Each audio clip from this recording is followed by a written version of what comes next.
All right, people, I'm back. You know you missed me. Don't even play like you didn't.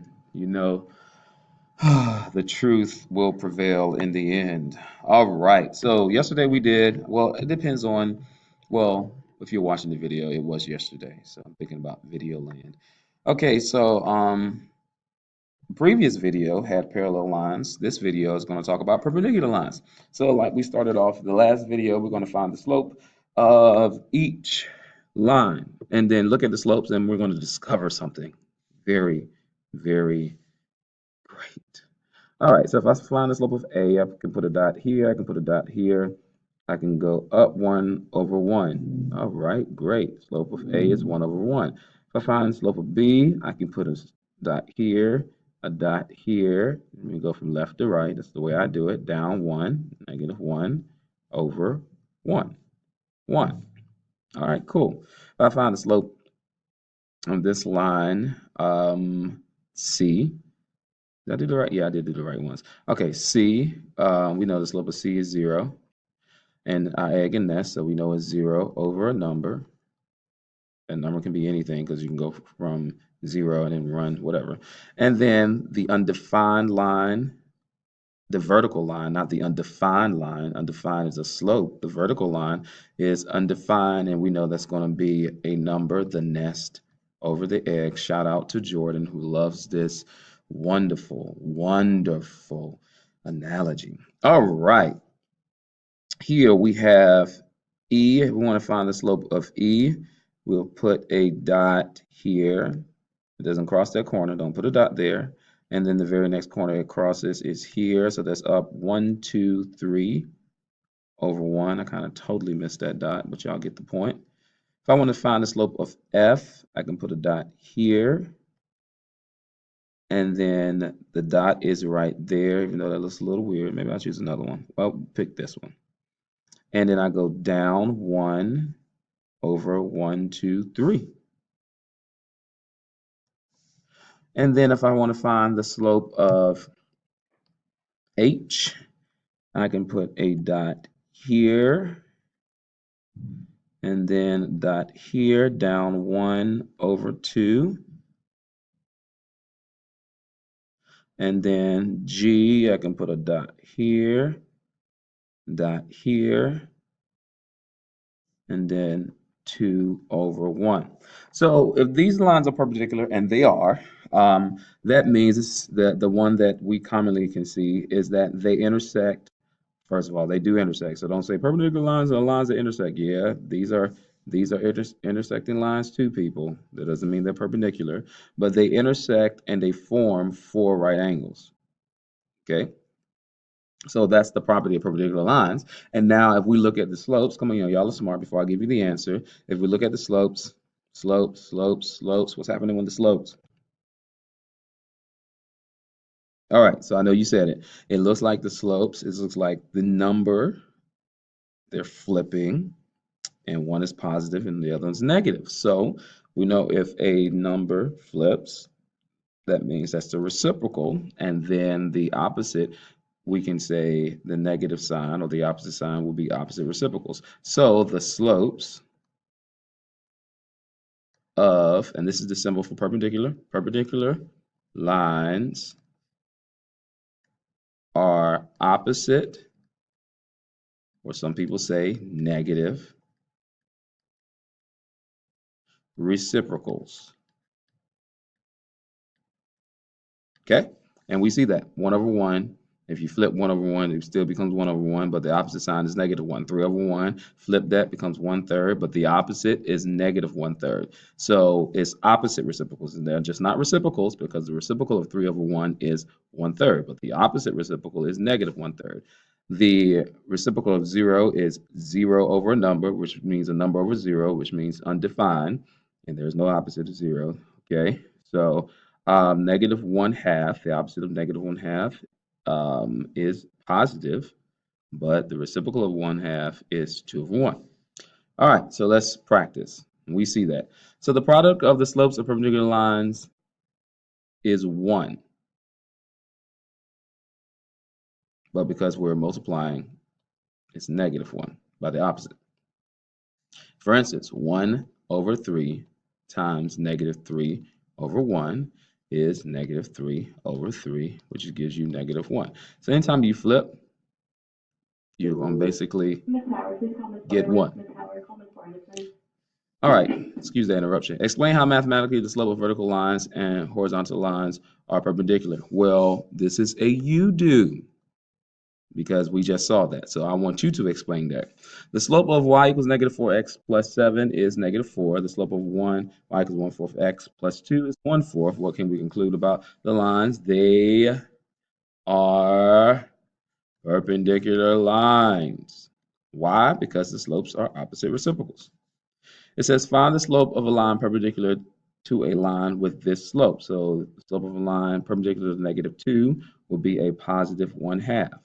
The slope of a line perpendicular to a negative 7/2 will be a positive 2/7. This is a you-do and a you-do. Look at there. All right.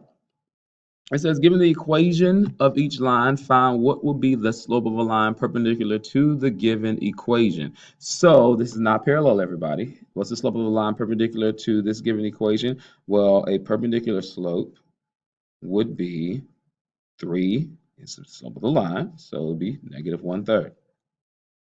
Perpendicular slope of this line, since the slope of this line is 7, perpendicular slope would be a negative 1/7. This is a you-do and a you-do. Find the slope of each equation and then tell whether the following equations are perpendicular. There I go with my grammar. Okay, y equals 5 equals 0. That's the slope is 0. X equals 2 has a slope that is undefined. Again, this is hoy. This is vux. All right. So x equals 2. All right, and we know this is a horizontal, vertical line. We know that they are perpendicular. All right, the rest are you-dos. Yeah. So you find the slope and then you tell whether they're perpendicular, y'all. That's how you do this. It is not, people do this every year. It is not, what's the slope of a line perpendicular to this one? What's the slope of a line perpendicular to this one? Are they perpendicular? No, you're finding the slope of this line first. Find the slope of this line first, and then compare to see that they're perpendicular. All right, shout out to your intelligence. Wonderful. It says, write an equation of a line that contains negative 2, 3, and is perpendicular to the graph of y equals 3x minus 4. Hint, rewrite in slope-intercept form. Well, that hint is not necessary because it's already in slope-intercept form. So y is equal to 3x minus 4. What do I need from this? The slope of a line that will be perpendicular to this line, and it will be a negative 1/3.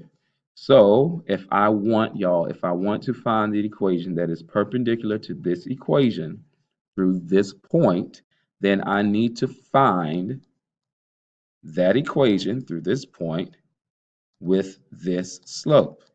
I need to use the 5-step rule. All right, label y equals mx plus b. I think we're to the place where y'all can skip steps, but I'm gonna work it out to, you never know who's watching your videos. Might be somebody out there that's a great admirer of Mr. O'Neill. There's love when I get and make these videos and teach this math. Subtract 2/3 from both sides, and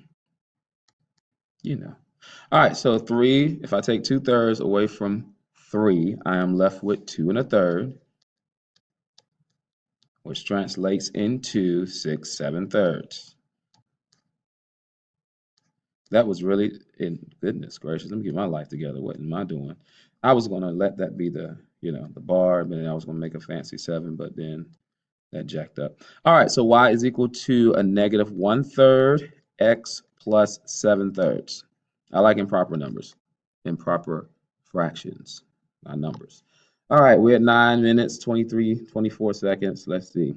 All right, write an equation of in slope-intercept form for the line that passes through the given point and is perpendicular to the graph of the equation. Again, everyone, I need to find the slope of this line, and then I need to make sure that whatever's going through this point is perpendicular to this line.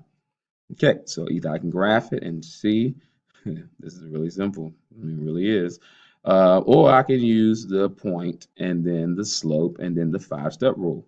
Point and slope and the 5-step rule. Guess what? This is a you-do. This is a you-do. You got this. Write an equation for a line that contains, how many more do we have? Is this the last one? Okay, so 2 more. All right.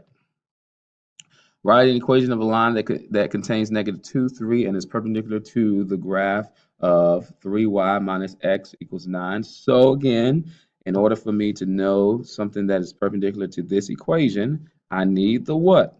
The slope. I wish I had like a some kind of machine or something I can press and get like crowd participation, a clap back machine. I don't know what a clap back, not a clap back machine. Y'all know what I mean. I don't know what I'm talking about. It's early. All right, so we divide everything by 3. Audience machine.